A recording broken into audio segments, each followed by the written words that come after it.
పట్టించుకుంటలేరు. కొంతకాలం కిందట అందరు పట్టించుకునేది. ప్రజ్ఞ వాళ్ళ మమ్మీ కూడా పట్టించుకుంటలేదు. కొంతకాలం కిందట అందరు పట్టించుకునేదా. అవునరా, మొత్తం కుర్చీలు కానీ బల్లాలు కానీ అంత ప్లాస్టిక్ మయమే, గిన్నెలు కానీ అన్ని ప్లాస్టిక్ మయమే. మొన్న ఎలక్షన్స్ జరిగినాయి అప్పుడు కూడా జెండాలు కానీ పేపర్లు కానీ అన్ని ప్లాస్టిక్ మయమే. ప్లాస్టిక్ ప్లాస్టిక్ ప్లాస్టిక్ అందరికీ ప్లాస్టిక్ పిచ్చబట్టింది.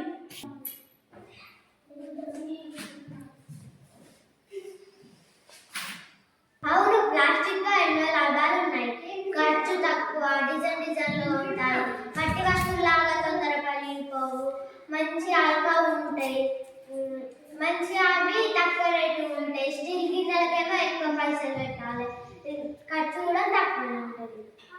అందుకే ప్లాస్టిక్ అంటే అందరికీ ప్లాస్టిక్ తో ఎన్నో నష్టాలు ఉన్నాయి తెలుసా?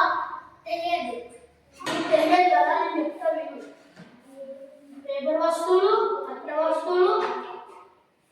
మట్టి వస్తువులు ఇవన్నీ మట్టిలో పడేసినాక అవి అన్నీ కరుగుతాయి. ప్లాస్టిక్ వస్తువులు కానీ ప్లాస్టిక్ సంచులు కానీ భూమిలో పడిపో కొన్ని సంవత్సరాల దాకా అవి అట్లానే ఉంటాయి.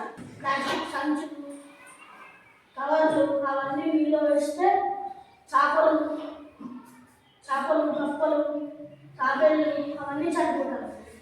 వాటి నుంచి వచ్చేటి కెమికల్ వల్లనే అవి చచ్చిపోతాయి. అవును, నువ్వు అన్నట్లు ప్లాస్టిక్ వాడడం మానేస్తా. కానీ మన అవసరానికి తగ్గేటట్టు బాగా ప్లాస్టిక్ కావాలంటే, బాగా పేపర్ కావాలంటే ఎక్కడి నుంచి చేయాలి? అది పేపర్ కావాలంటే చెట్లను నరికేయాలి కదా, అది కూడా మరి ప్రకృతికి హానే కదా. ఓకే ప్రజ్ఞ, అన్నది కరెక్టే. కాకపోతే నీకు అవసరం ఉంటే ఎంతైనా వాడుకో, కాకపోతే అది వృధా చేయదు. అవును ప్రజ్ఞ, మన అందరం కలిసి రంగులు ముగ్గులు పెడితే అవి చాలా పెద్దయినాక చాలా మనం వాడుకోవచ్చు. నా మంది మనము పుట్టినరోజు అయినప్పుడు వాళ్ళు మనం మొక్కలు పెట్టింది. ఆ పుట్టినరోజు కూడా మొక్కలు పెట్టారు. పెద్దయిన తర్వాత మనం ఎంతైనా వాడుకోవచ్చు. అవును, మంచి ఆలోచన, మంచి మాటలు కూడా చెప్పావు. నేను మా దోస్తులకు కూడా చెప్పేస్తా. మందీప్, సాయికి, రిచిత, శ్రీజ వీళ్ళందరికీ చెప్పేస్తా. మరి అలాగే నాకు మాట సరే ఇస్తాను.